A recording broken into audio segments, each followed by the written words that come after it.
For those who are unaware, the Supreme Court deliberates on cases at various specific points throughout the year. And this time around, one of the dates that they chose to do their deliberations was late June 2023, early July. So we just got a whole bunch of Supreme Court decisions, some good, some bad. And I have a law school student here with me to talk about the decisions that they've made, what they mean, good and bad.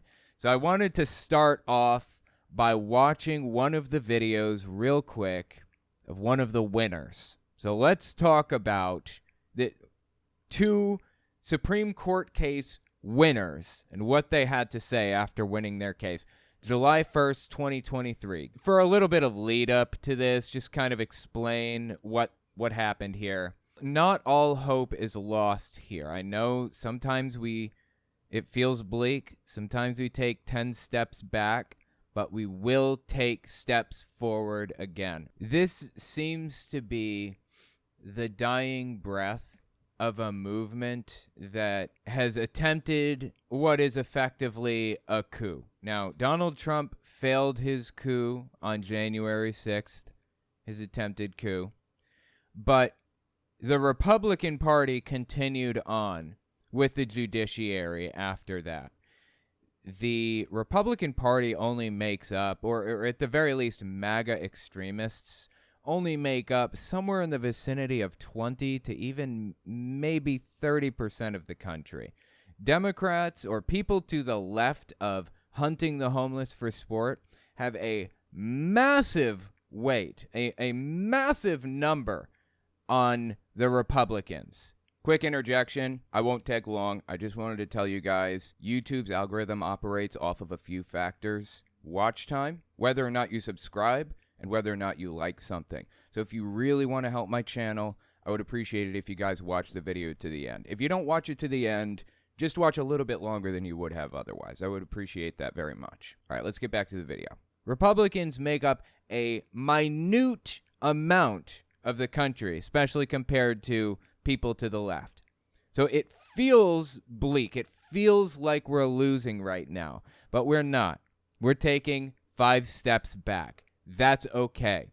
Like I said, I was reading the book Uncle Tom's Cabin by Harriet Beecher Stowe in 1852 is when that book was written, and you would not believe the social progress that has come in just the past 150, 175 years. Incredible social progress. So it feels bleak sometimes, but I don't want you to feel down about this situation. Dying breath of a hated movement is what we're seeing right now. Do you want to explain it, Rose? Just the general outline of what this case was about? Oh, yes. Do I ever. So, with this case, we have the amazing, wonderful, bigoted woman from Colorado. Now, she has a website design business. She's the one on the right here, right? Yes. And within this business, she felt compelled by God to open up her website design to include weddings. Because, of course, the Christian God is very, very concerned about the weddings that occur in Colorado and making sure that they have an online presence. That's definitely a thing that he would be concerned about if he existed. And to my knowledge, she had not at any point ever made a website for anybody. Is that right? But she filed for the business license and wanted to make websites for people, or is that incorrect information? So yes and no. She has a business that makes websites, but she's never made a wedding website for anybody. And in fact, the people that within her complaint she alleges asked her to make a website don't exist.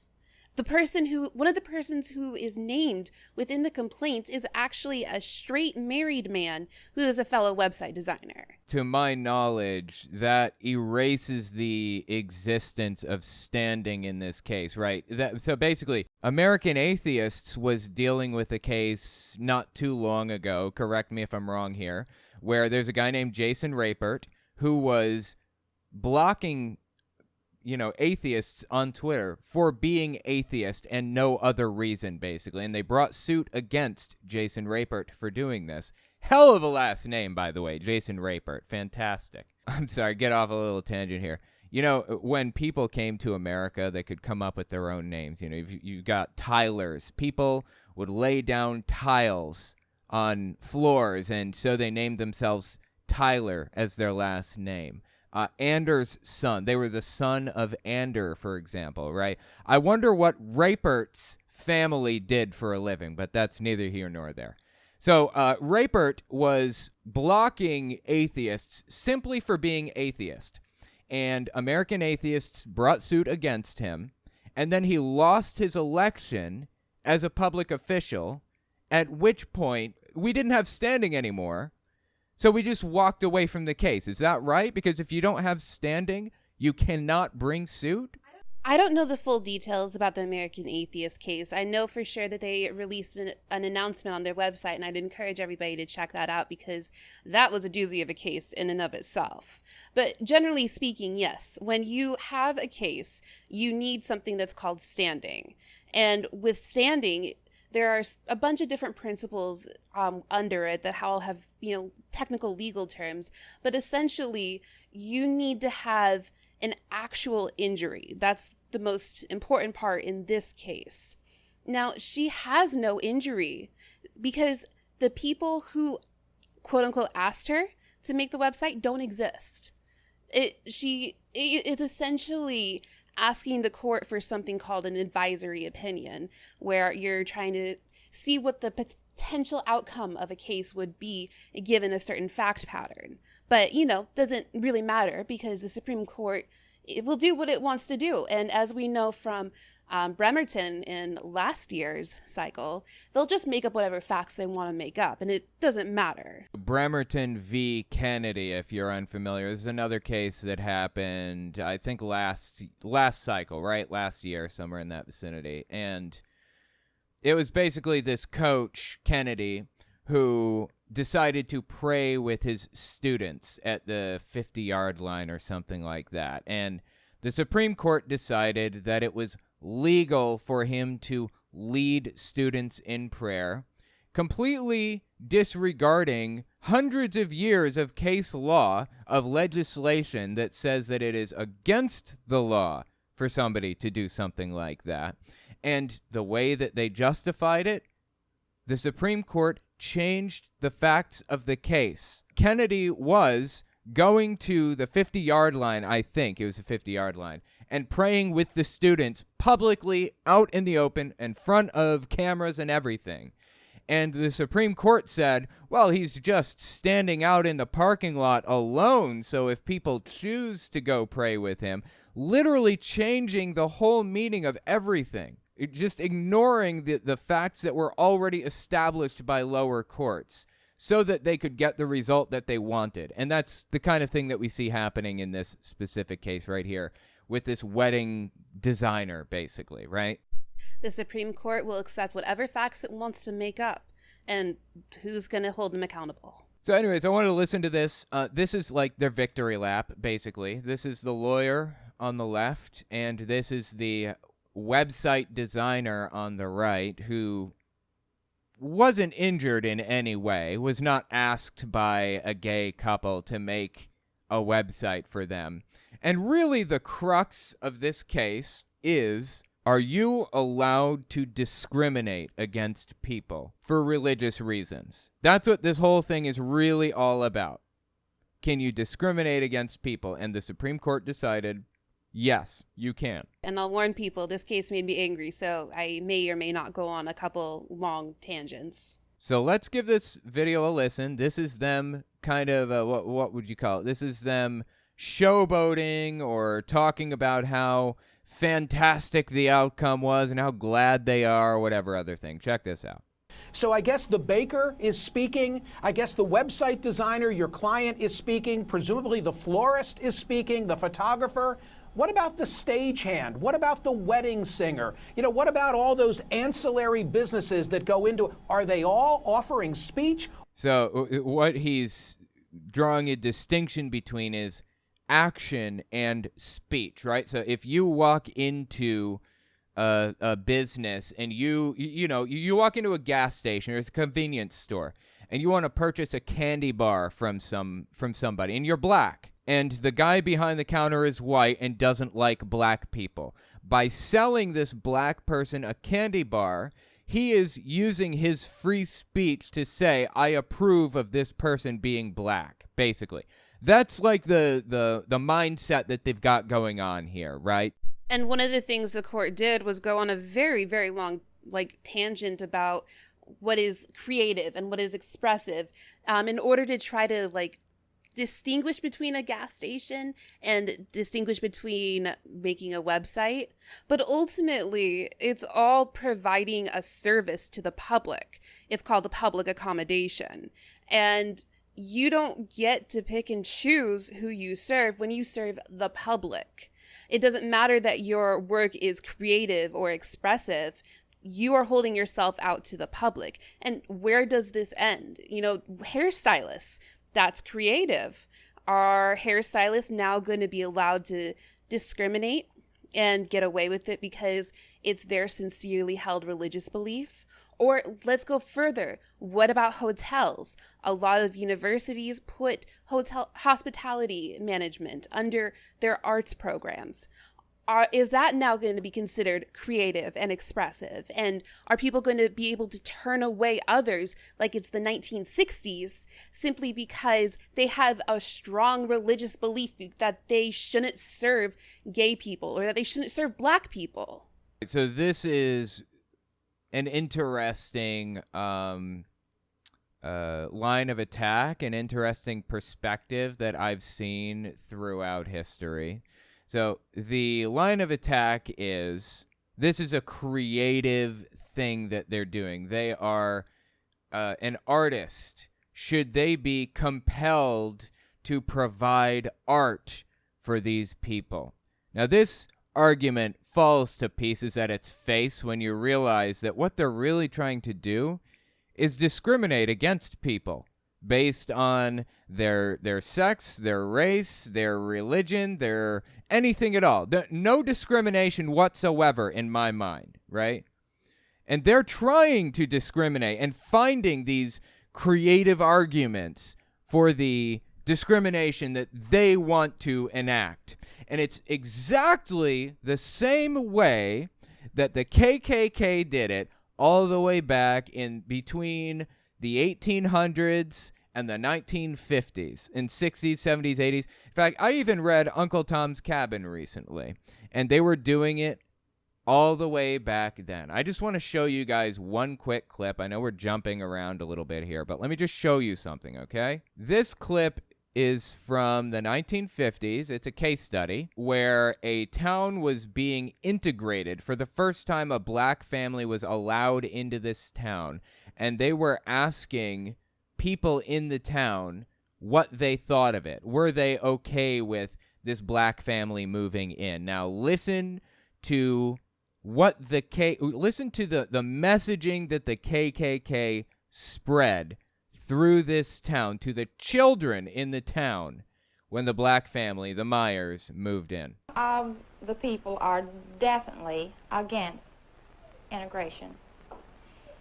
And they have told my children that they have to marry, and my child doesn't even know what a is, but from the sound, it has scared them, and they have come home just crying, Mommy, do I have to marry Negroes?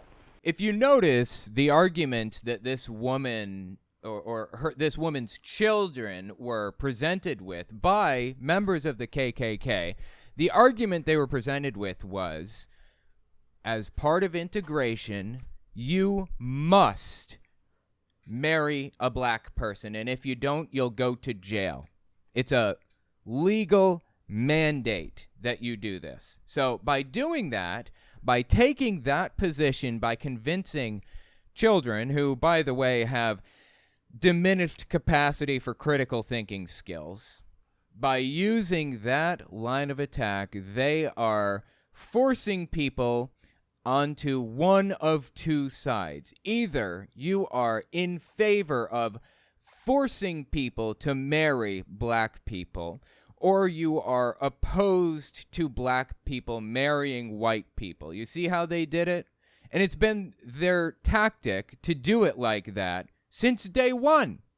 The KKK has always used that tactic. And here we have an example of a website designer who says, she's using the same tactic. Either I shouldn't have to design a website for gay people, or you are forcing me to exercise my creative expression for something that I don't believe in. So moderates disagreed with the idea that white people would be forced to marry black people. Obviously, anybody of any sound mind whatsoever would say it's wrong to force somebody to marry somebody else. And they're doing the same thing here. Moderates are being pulled over by this type of argument.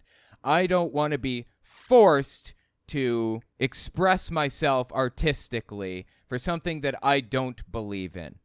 That's the argument that she was presenting us here, really. So this guy on the left here is kind of wrapping it up for us and trying to explain it to us here. And the two people on the right, person in the middle is the lawyer, person on the right is the woman who won the case, basically. The bigot. The persecuted website designer, yeah. Those ancillary businesses that go into, are they all offering speech, or aren't they just there doing a job like they would do for any other couple? If they're doing a job and there's not speech involved, then the non-discrimination principles apply, and the First Amendment does not in the free speech context. And so I think you're overcomplicating it. Oh, no, it's not overcomplicating. She's just getting the law wrong. So when it comes to public accommodation laws, it specifically targets discriminatory actions. Free speech is not involved with this whatsoever. The whole idea is that if you open yourself up to the public, then you have to serve the public. It's been a long-standing social contract. We have cases going back to the 1700s in England that discuss this. This is not overcomplication. She is trying to misconstrue long-standing principles, all because she wants to be a homophobic. I promised my husband that I would not cuss, or I try to keep the cussing to a limit. So I'm going to do like PG-13 movies and be very particular about where I place my expletives. But anyways, this lawyer is misconstruing the social contract that businesses have with the public, and instead turning it on its face and saying that the business has the right to free speech because reasons, religion. No one is compelling this woman to make websites. The state of Colorado is not holding a gun to her head and telling her, you need to make websites. You need to make wedding websites in particular. If she wants to make those websites, then she must abide by social norms, social contracts, and serve the public without discrimination, without discriminatory acts. Right, so she's claiming that it's compelled speech. The government is compelling her to show her support for this group of people by forcing her to make this website for these people. When in reality, the government is just saying, you cannot discriminate against other people. You must treat everybody equally if you want to be an employer or an employee or whatever in our system. That's part of the social contract. That's part of the deal. If you want to discriminate against people, you can't work for this company, period. You can't do this. That is what it's all about with this. You can't pick and choose which part of the public you want to serve. If you open yourself up to the public, you serve the public. You don't serve the public with an asterisk. Right, like really think about this. Like move this around just a little bit and apply this to the black community. What if she didn't believe in serving black people because black people are inferior to white people, and she just doesn't want to make websites for, or let's make it more simple. She doesn't want to make websites for black people who want to marry white people because she doesn't think that there should be intermixing races, right?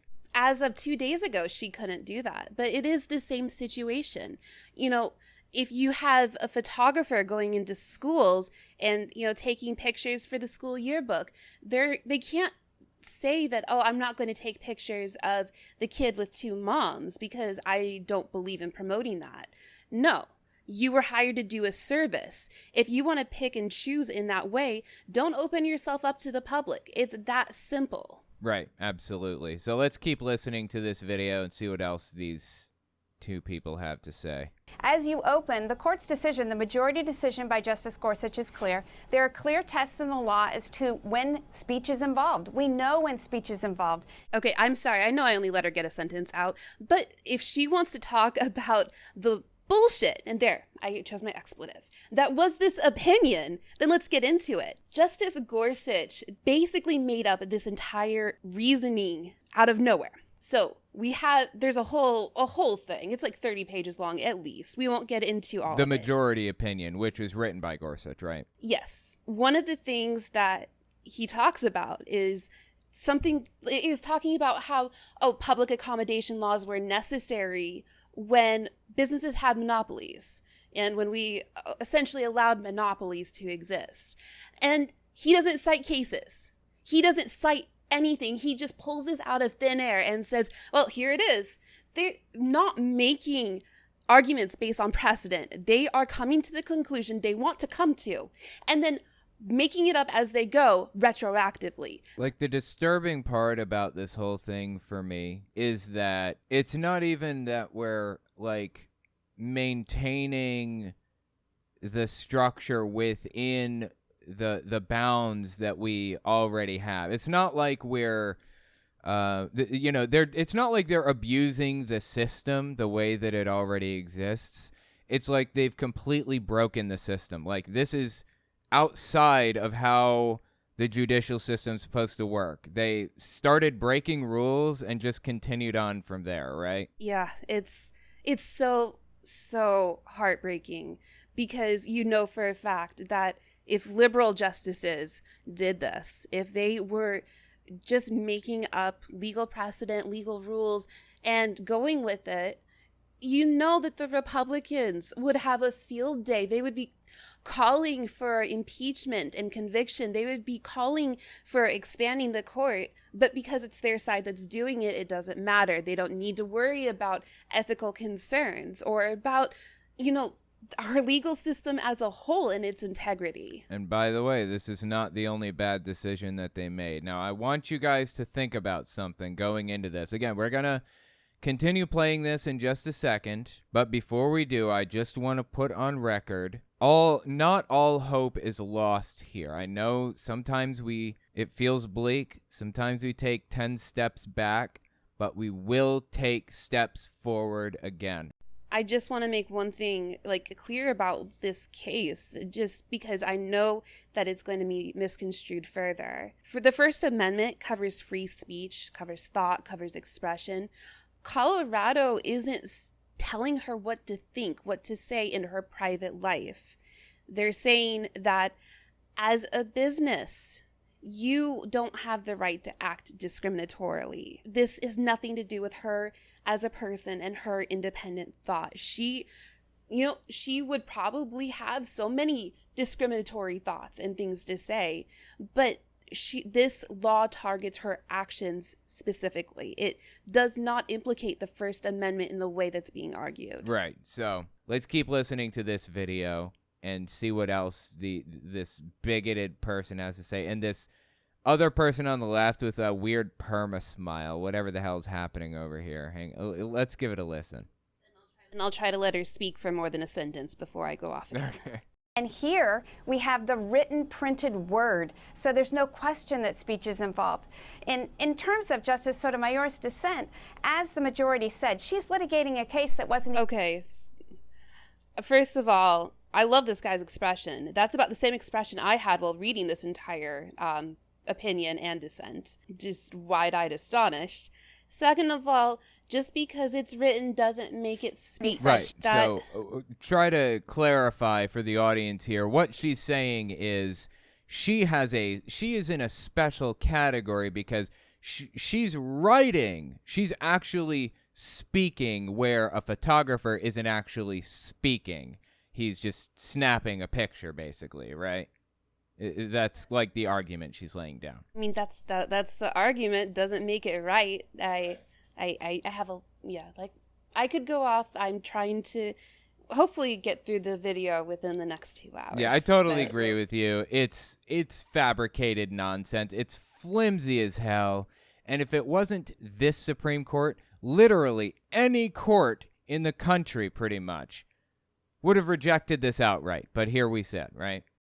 Oh, and the Supreme Court has been faced with this exact argument dozens of times at this point and has rejected it every single time with no question. This is the first time that this argument has been brought to the court and they've entertained it, let alone accepted it. It's absolutely ludicrous. I forget. Do you remember the cake baker argument? Did they reject the cake baker thing, or it's been a while? They did. They rejected the cake baker, if I remember correctly. And it's interesting how much can change in, 5 years? Yep, absolutely. All right, let's step back, listen again here. In terms of Justice Sotomayor's dissent, as the majority said, she's litigating a case that wasn't even before the court and on entirely different facts. So again, like you said, Americans... Yeah, entirely different facts, the real facts. Sorry. Oh, no, it's good. So Sotomayor is on the left, and she wrote the dissenting opinion, right? So she wrote the opinion that was opposed to what the final decision was. So are they saying that Sotomayor was just like making a decision or writing an opinion about a case that was completely different than the one that was in front of her? They're basically trying to argue that she's the one making up the facts and she's the one who doesn't know what this case is about, even though all evidence points to the contrary. And in fact, the majority, the ones who decided the case and who wrote the opinion that I've been ranting about, they're the ones who, in fact, were making up whatever facts they wanted to make up. Just like with the Kennedy-Bremerton case, they will make up any facts that they want to fit the case, and they'll gaslight everybody else into thinking that they're the crazy ones, of course. And interestingly enough, in Kennedy versus Bremerton School District, Sotomayor was the one who wrote the dissent in that as well. And there were similar accusations made against her about making up the facts, which is why that case, out of the hundreds, if not thousands of cases I've read, is the only one to actually include photos. She has always made sure that she is very careful about the facts that she's arguing about.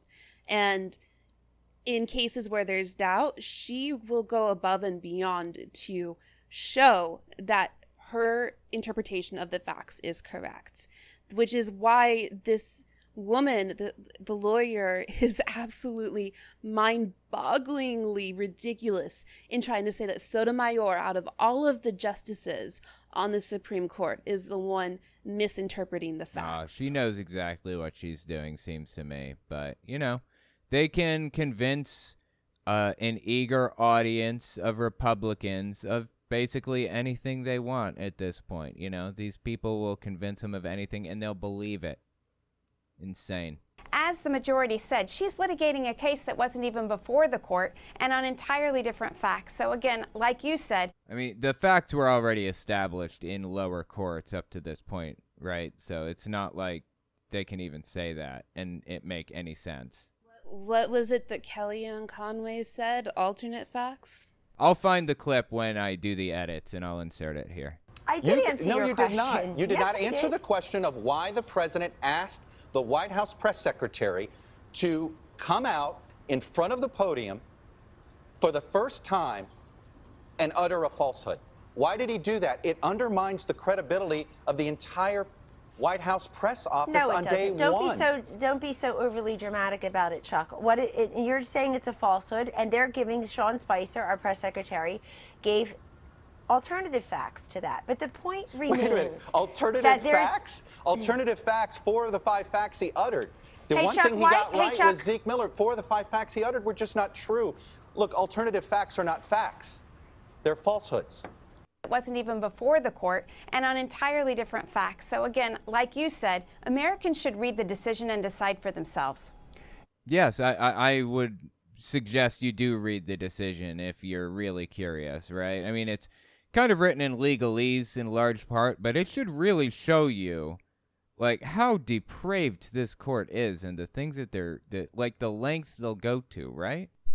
Yeah, and I would say more than reading the decision, read Justice Sotomayor's dissent. It is beautiful. It brought me to tears, in all honesty. She had such an eloquent defense of the LGBTQ plus community, of anti-discrimination law in general, and it was an absolutely fantastic execution of the majority's argument. Like, LGBT community aside, the fact that we are where we are with discrimination in general should be disturbing to everybody, right? It should be. And, as time goes on, as the media gets a hold of this case over the coming week, they're going to make arguments trying to downplay how far-reaching this case is. They're going to say it's only limited to this particular instance, and how often are people asked to make wedding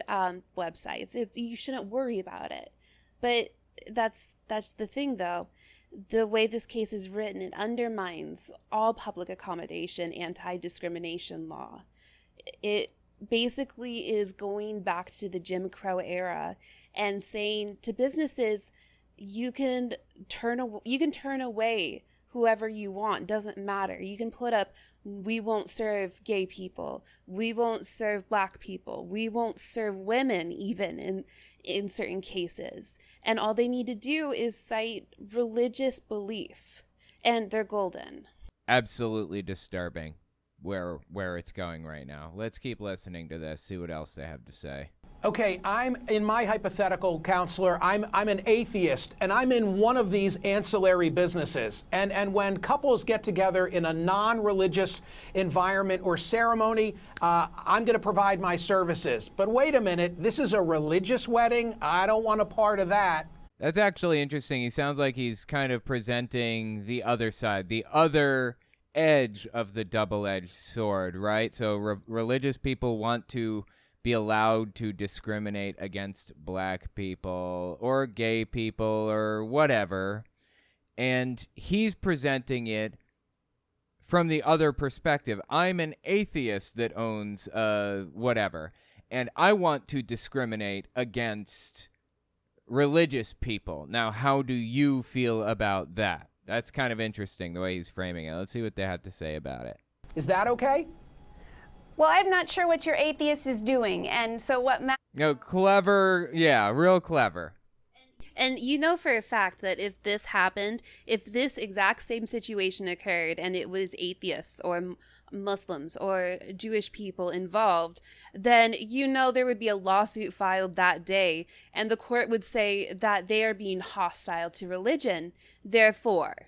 And so it's basically discrimination for me and not for thee. Yeah, so they want special privileges to discriminate against people, but they don't want to be discriminated against by others. How convenient, right? matters is, are they being asked to... I'm a florist, I'm a photographer, I'm a web designer, or... I'm literally anything. I'm an atheist who's doing whatever. What happens if the shoe is on the other foot? I'm a baker, but I'm an atheist, and I'm only going to provide these services for fellow atheists, even though I hold myself out to the public.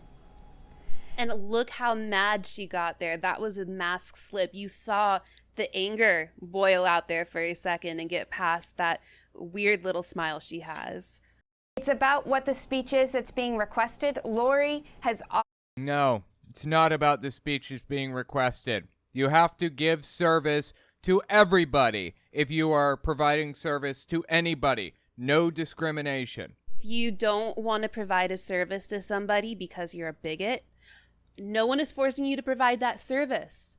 You can just go off and be your own little bigoted self off in your own little bigoted corner, and nobody is going to say anything to you. Well, they might say something to you, but you probably deserve it.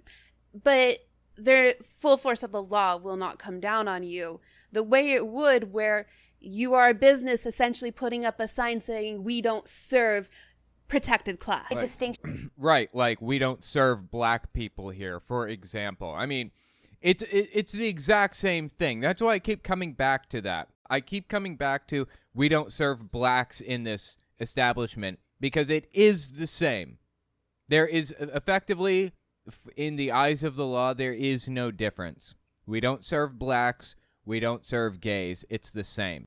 Lori has always made distinctions based on what the message is that she's being asked to give voice to, and that's a critical distinction that the court reaffirmed. The test... Well, that was an interesting way of framing it, wasn't it?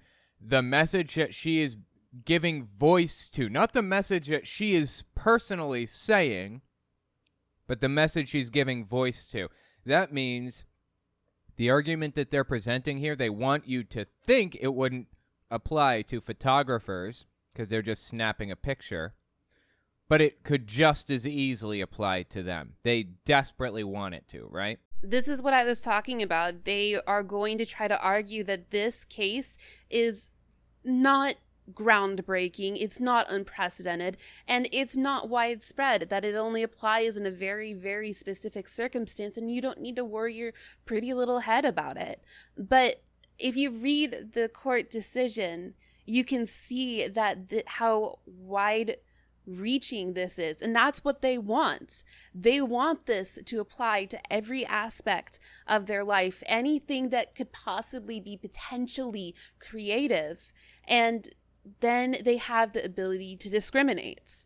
But they don't want you to know that. Simply disgusting. Distinction that the court reaffirmed. The test has always been whether the speaker's message is affected by what the government wants them to say. And that's the test that will continue. No. What does that mean exactly? What did she say? She said that the test has always been whether the speech is affected by what the government says. First of all, that is that's not true. The correct term is whether the government is compelling speech. And when it comes to the legal system, wording is so important. You have to be so precise with what you're saying, your word choice, even your punctuation. You could completely alter what a law means if you just don't like Oxford commas. Right. In fact, that happened with the Second Amendment, right? When they were litigating the Second Amendment, they looked at like the commas that were placed down and determined that they were talking about this rather than that or whatever, right? Yeah, and they broke it down into clauses, this, that, and the other. And, you know, it's funny. They somehow managed to get a sentence from the 18th century to say exactly what they wanted it to say in modern times. Like, it's amazing what forethought the founding fathers had, that they could predict this exact situation, and they would tailor the Second Amendment so perfectly to it. The fact of the matter is that the court has been so ridiculously pedantic when it comes to grammar, and lawyers know that, and this woman's completely ignoring it. But back to what she was saying, I'm going to give her the benefit of the doubt and, assume that she meant compelling speech. When the government compels speech, that is against the First Amendment. The government does not have the right to speak through you.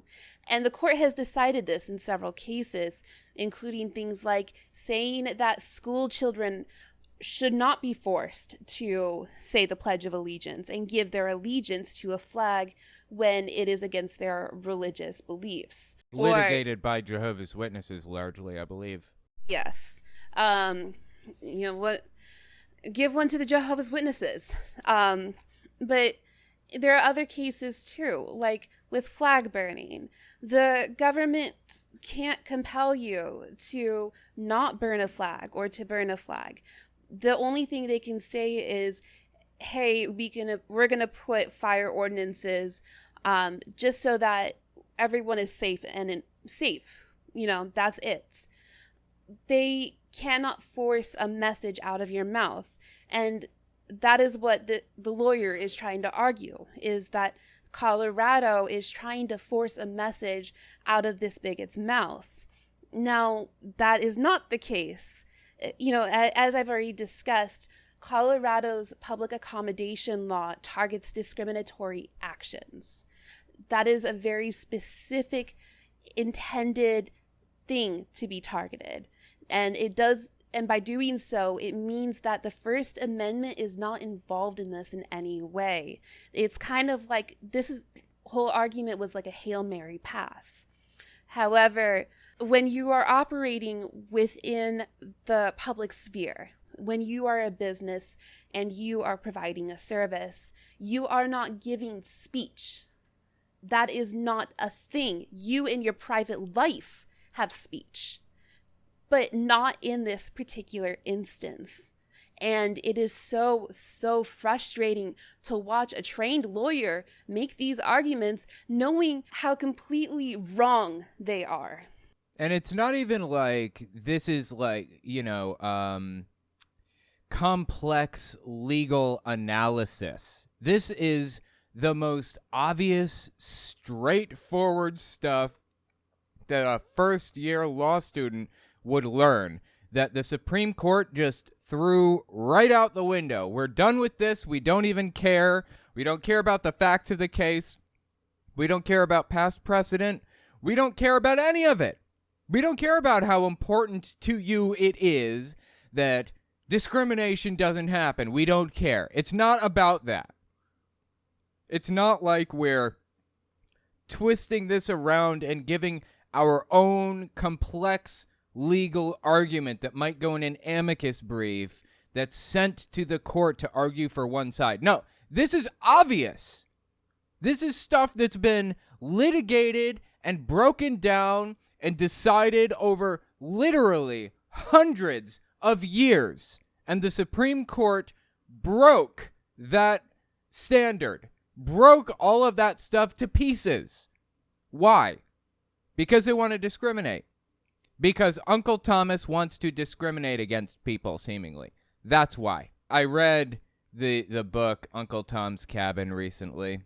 A lot of people are, refer to race traders basically as Uncle Toms right now. From what I can understand, that's not really the correct meaning of it. Uncle Tom was actually a good guy. His real name was Josiah Henson, I believe. And the term Uncle Tom really is a term that refers to a black slave who has internalized the idea that they believe that they are lesser than white people, that they're inferior to white people, that the white race is better than the black one, for example. What I really mean when I say Uncle Thomas is probably more closely aligned with the term house Negro versus field Negro. According to Malcolm X, he talked about the distinction.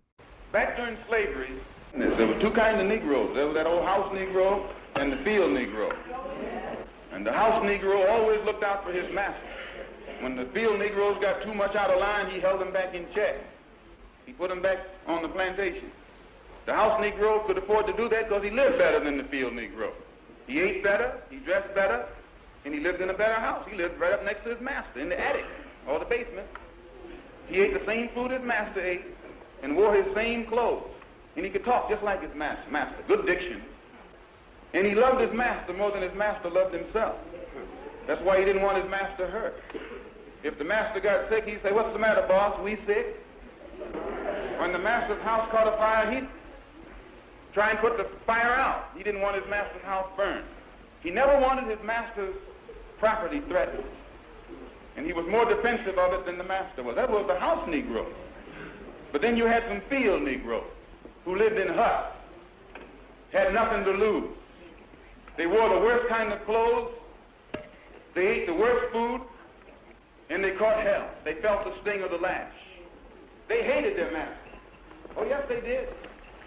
If the master got sick, they prayed that the master died.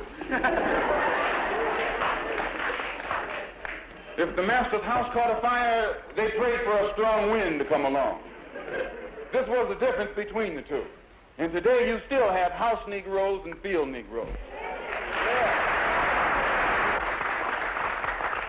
I'm a field Negro. Slavery as an institution was ugly and disgusting and evil, one of the most evil things that you can find on the face of the planet. And Malcolm X talked about the distinction. There was no good slave owner, okay? There were some slave owners, good, quote unquote, some people that treated their slaves well, treated them right. They allowed some of their slaves to stay in the house with them, live in the extra bedroom, and just tend to the dishes and the children and do their thing, and they were fine. And then there was the field Negro. Again, these are terms Malcolm X used in one of his speeches. I'll insert a clip of it later. Now, the field Negro would be out there working every day and every night, being literally whipped, fighting, doing everything he could to stay alive until he was so worn down by the years and years of literal back-breaking work that he did, that it came to the point where he was incapable of standing up one morning. He lives in a hovel, and they feed him a soup, the exact same soup every day. Every slave out there, every house or every field Negro out there gets to eat the same soup and lives in the same little hut. Until one morning, the 70-year-old field Negro is no longer capable of standing up because his body just won't do it anymore. At which point, the masters would come in and shoot him in the head. When they were too old to work for the masters, they'd kill him because they were done with him. What use were they? They were less than human. They were like dogs. They were basically the link between humans and animals in their mind. Now, Uncle Tom, in the books, internalized that belief, even though Uncle Tom himself was actually a really good guy and his reputation has been damaged, unjustifiably so in my opinion. But the house Negro, on the other hand, lived in the house with the master and took care of his things, took care of his stuff, and he cared about the master's well-being, because as long as the master was doing well, he was doing well too. Up to the point where he would even sell out the field Negro if it was to the master's benefit. If it helped the master, he would sell him out. Now, I feel like the term Uncle Thomas doesn't really quite fit. Clarence Thomas, not quite. It's not right. But Malcolm X's delineation between house Negro and field Negro perfectly fits exactly to a T what's going on in Clarence Thomas's head right now. Anyway, I just wanted to make sure that that's put on record and not forgotten, because apparently Clarence Thomas has forgotten it. Anyway, let's keep listening to these two bigoted, hateful people who, if they were litigating this 100 years ago, would be fighting to not service Clarence Thomas, the guy that decided in their favor. And that's the test that will continue to apply. The court didn't create new law. They just applied it in a cultural moment where some disagree with Lori's message. And it's important that we stick to protecting freedom because political and cultural winds shift. And if the government can compel Lori, it can compel the LGBT website designer as well. We all need to remember that. I love that. Let's turn this around so you're not focusing on the fact that we're trying to protect, like, being able to discriminate against you. Think about it. Eventually, you might want to discriminate against us, and this allows you to. No, it doesn't. As we've seen time and time again, the law applies differently to far-right Christians than it does to everybody else. And the fact of the matter is, this protects no one. This helps no one other than the people who have historically had the most privilege in society. The white, rich, straight Christians. The fact of the matter is, though, if you want to talk about creating law, that is what happened here in a way. Yes, they took the law and they took the Constitution and they took past precedent and they applied it. However, they were acting insincerely when they did so. They twisted everything around to mean something it didn't quite mean in order to get to the end result they wanted. Now, if that isn't creating law in its own right, then at the very least, it's certainly twisting already existing law around to such a degree that it is unrecognizable. And that is inappropriate and not what the Supreme Court's role is supposed to be within society. And they know that. They know that full well. This is a law school dream, this case. Lori. I agree, right? I could say that. It's a law school dream case because she's going to be famous forever. Now, probably not for the reasons that she wants. The moral arc bends toward justice. Not naturally. We have to bend it that way, but it does get bent that way. And in 100 years, this person on the left and this person on the right are going to be viewed as the moral monsters that they really are. And speaking as a law student, this case is certainly a dream, although I would say it's more of a nightmare, in particular, if you want to be particular and pedantic, as this woman seems to want. This is a law school dream, this case. Lori, a final one for you. Think of the pharmacist called upon to fill a prescription for birth control who has a religious objection to doing so. I would say, hey, you chose to be a pharmacist, and if you have trouble providing this service, maybe this is not a gig for you. That may not have been the best example because these people presumably don't like birth control. But I get the point he's making, right? I mean, he's making a fair point. This may not be the gig for you. If you cannot fulfill the qualifications of the job, get a different job. It's like that one, what the hell was her name? The woman, the clerk, the county clerk that was supposed to issue marriage licenses. Kim Davis, that's it, yes, Kim Davis. And she refuses to issue marriage licenses to gay people, even though it's a legal requirement. When she took her oath of office, to my knowledge, it basically said she would uphold the laws of the state that she was governing or whatever. And she broke that oath. She ignored it. She lied on her oath, claimed that she would protect everybody's rights, and she simply did not. And see, I find it actually very interesting that he chose that particular case because as of right now, the Republican talking point is that they are in favor of contraception, that they're not going to go that far, don't worry. And I was kind of hoping that there would be a slip up here and, they would say something along the lines of, well, we don't want that either. So, but, they wouldn't give us that much. But either way, I don't see much of a difference between a website designer and a pharmacist, nor do I see much of a difference between a hairstylist and a pharmacist when it comes to the fact that they are in a role to provide a good or a service to the public. They are all working for the public. They are in a public accommodation. Now, what would be an interesting difference to talk about, which Sotomayor brought up in her dissent, would be about private artists. Take Spielberg, for example. Nobody is sitting here telling Spielberg what he can and cannot make because he's not subject to public accommodation laws. He makes his movies, he sells them. Writers, like take Diana Gabaldon.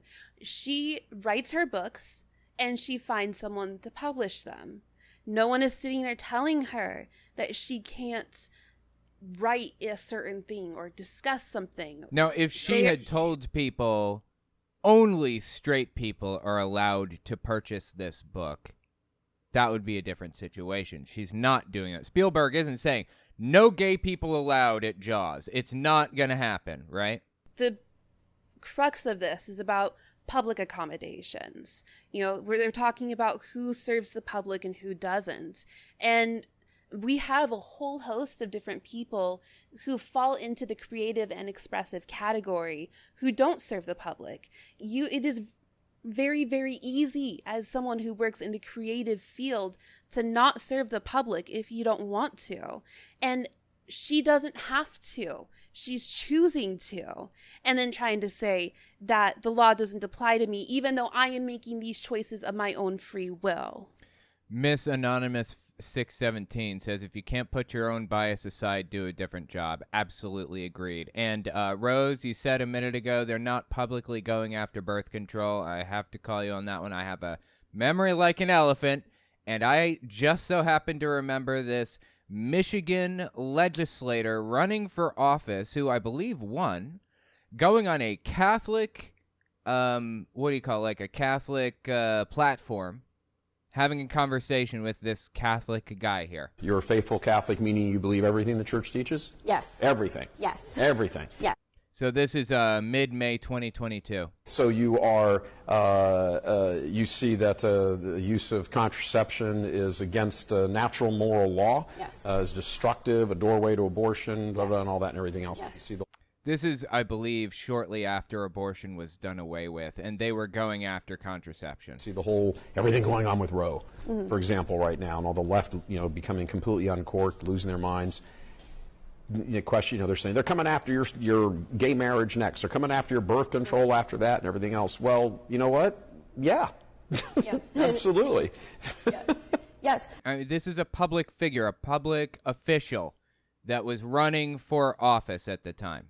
Okay? We need to make a plain statement of fact, which is the reason why the West is great is because Western civilization's underpinning is Christianity. You cannot have a successful society outside of the Christian moral order. And things like abortion and things like gay marriage are outside of the Christian moral order, and they lead to chaos and destruction and a culture of death, which is why we're seeing that today. We have abandoned the Christian moral order as a nation, and we are reaping that destruction. So anyway, the point is that she was anti-birth control. Now, I'm just looking here. I guess she got 30% in the primary to Jay DeBoyer's 49.5%. So she got 4,500 votes. He got 7,700. She was pretty close. But this is an undercurrent in the Republican Party, along with no-fault divorce. They want to do away with that, too. I mean, there are a variety of different issues that they're looking to get rid of, disturbingly. So. Oh, yeah, I'm not trying to argue they don't want to get rid of it, because they certainly do. Justice Coney Barrett has said that as much. Jesus Christ. But, it supposedly... the talking point is they don't want to get rid of birth control, and with the implied yet. That's what they're trying to do as of right now before they reveal their entire grand evil scheme to the rest of society. Of course. So if a pharmacist called upon to fill a prescription for birth control, you do it. That's what he's saying. Birth control, who has a religious objection to doing so, I would say, hey, you chose to be a pharmacist, and if you have trouble providing this service, maybe this is not a gig for you. What about someone who similarly says, if you want to be a web designer, you got to serve everybody, and your religion can't come into it? You get the final word. My final word is this: I create speech for a living. When speech is involved, speech should be protected. This protects not just me, the LGBT website designer, the Jewish calligrapher, the Democrat speechwriter, the pro-life photographer. We all benefit from the court's ruling yesterday. Oh, look at her standing up for everyone's rights. How thoughtful. I know. You know, the way I see it is, on behalf of the Jewish calligrapher, whoever the hell else she named, the Democrat, whoever, on behalf of them, no discrimination. That's simple, right? No discrimination. How did this become normalized? I don't want any discrimination. How is she so, like, lost in her head that she thinks that this is the right way to go? This is insane. And it honestly harkens back to a time when the KKK was using similar arguments to scare the shit out of children. It's basically exactly the same. They have used those same arguments in the Supreme Court.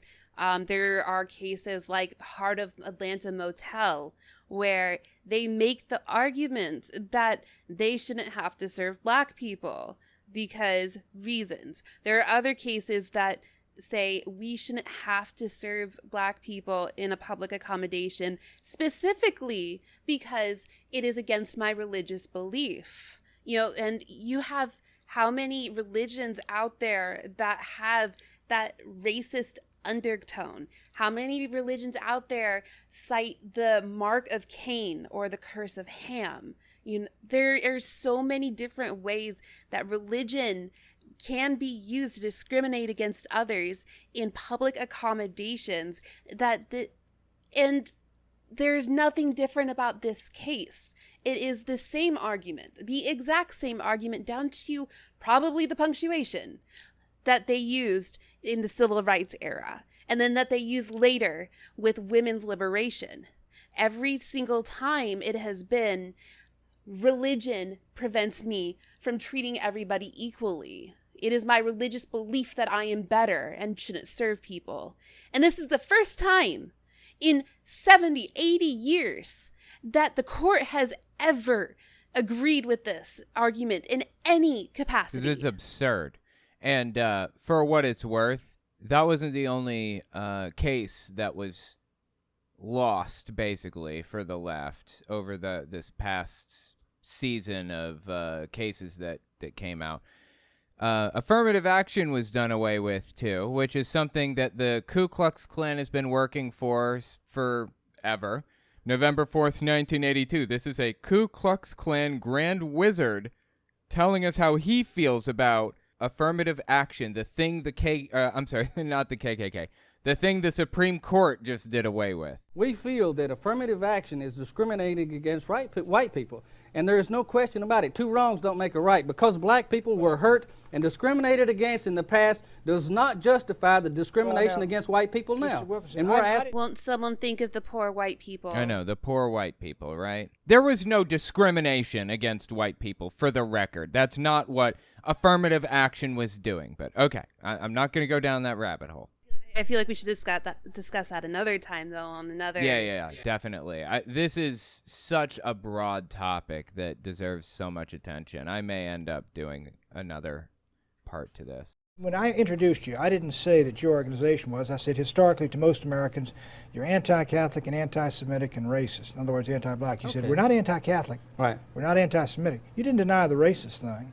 Well, it depends on your definition of racist. Oh, I love it, dude. Depends on your definition of racist, he says. Hating black people. That would be my definition. Wanting an unequal society. How about that one? Depends on your definition of racist. When you hear somebody say that, they're racist, okay? Just admit that they're racist. Just admit you're racist. This guy, by the way, from my understanding, lives in South America now.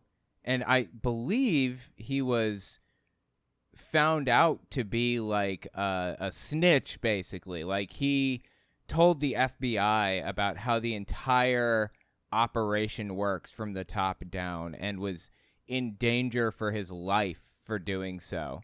And was moved basically to South America for his own protection, fascinatingly. So I'm glad that he went out there and told us how his whole organization works. And I'm also glad that he has to live every day in fear for his life, because he's a scumbag as far as I'm concerned. Anyway, any final words, Rose? I will hold my tongue for now, because I'm hoping we can talk about the affirmative action case at another point, because I have a lot to say about that, too. Yeah, that's definitely on the list. All right, I'll tell you what. Let me know what you think about this in the comments. I'm actually fascinated by this whole thing. And again, don't let it get you down too much. 5 steps forward, 10 steps back. That's how it's always worked. So we just took 10 steps forward, 5 steps back. That's what I meant. So we just took our 5 steps back. We will take 10 steps forward again. But let me know what you think in the comments. I'm interested to see what you guys have to say on this. And we'll call it for now. Aspie Atheist, thank you for being a member for 10 months. I have set up websites for people. I develop and design websites. I'll set one up for someone who I disagree with. I don't know what it is with this woman. Yeah, so let me explain how activism works. Rosa Parks was not actually the first person that happened to. So back in the 50s, I think is when this happened. So the bus had this sliding thing, right? And if the white section got too full, they would slide the thing back so that it would make the white section larger and the black section, or the back of the bus, smaller. So if, you have 10 white people on the bus and an 11th comes on, you slide the thing back. Any black people that were in that seat before have to stand up and move back behind the sliding line, and the white person can now sit in the front. That's how it was segregated. Now, this had existed for a long time. And there was a woman that this happened to a month before Rosa Parks. The activists at the time involved in this decided not to put her in the forefront of the battle. They decided to wait for a more advantageous situation because she was an unwed mother. And they knew they would use that as an attack against her. So they got Rosa Parks on the bus in that situation, who was of unimpeachable character, was not an unwed mother, had a perfect life, went to church, on paper, was a perfectly fine, upstanding member of society. And they had her do the protest, because this is something that happened regularly. That's how activism works, by and large. People on either side of the aisle, on the left or the right or whatever, find an injustice in society, experience that injustice, and then sue. That's how this has always worked. So what you're saying here, I don't know what is up with this woman. She's just an activist. That's how it works. She only exists. The only reason she's in this seat is because she is an activist. Well, I would say that normally in activism, everyone involved with the case actually exists. That's true. That's not what happened here. It's absolutely ridiculous. That's fair enough. Absolutely agreed on that point. The whole thing was absurd from top to bottom. So, anyway.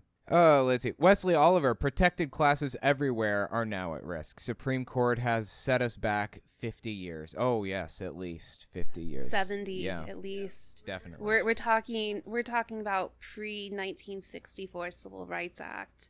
This case has undermined so much of settled law, so much of what we've accepted as the norm within society. And, as I said, people are going to try to say that that's not what happened. They're going to try to say that this is a limited circumstance, a limited case, and it's not. They're using this as the foot in the door to undermine everything else. They're just going to be waiting for another perfect activist to bring a case to the court. Yep, just like with DeSantis. DeSantis originally said, we don't want porn in elementary schools. Or Doug Mastriano. Remember that dude, Mastriano? Running for governor in Pennsylvania in 2022. He lost I forget who he lost to. Wolf, maybe? Anyways, he lost his election, but leading up to the election, he released this video. On day one, the sexualization of our kids, pole dancing, and all this other crap that's going on will be forbidden in our schools. Pole dancing in our schools. He believed, supposedly, allegedly, that elementary schools had pole dancing classes, apparently.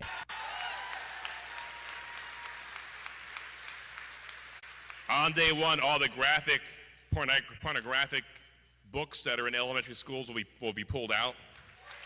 Like, this stuff doesn't exist. It never existed. It's fabricated. But they use this as the pretext to create laws that, quote-unquote, protect children from whatever it is they're fear-mongering about, trans people or whatever. Like, DeSantis created laws preventing teachers from convincing children that they're trans, right? And that was the wedge. He started with elementary schools and worked his way up to 12th grade. K through 12 now, it's illegal to talk about pronouns, or he expanded it, basically. He expanded the Don't Say Gay bill from K through 5 all the way up to K through 12. 1 foot in the door is all you need. That's how it's always worked with these people. Pat in the chat, Frank Zappa is vomiting in his grave. This SCOTUS is insane. Absolutely agreed. Yep. Yeah, Zappa. It's a rogue court. What is it? It's a rogue court. It is. It's a rogue court. From my understanding, at this moment in history, I believe that the Supreme Court's approval rating is 26%. 26%. That is the lowest that I believe it has ever been in human history. And there's a whole lot we can talk about when it comes to the legitimacy of the Supreme Court if at some point. Yeah, we can hit that one of these days. Let me just see here. Honestly, Biden should pack the court. He should have a long time ago, but certainly after Roe v. Wade he should have, and certainly after Kennedy. And if not after Kennedy, then now.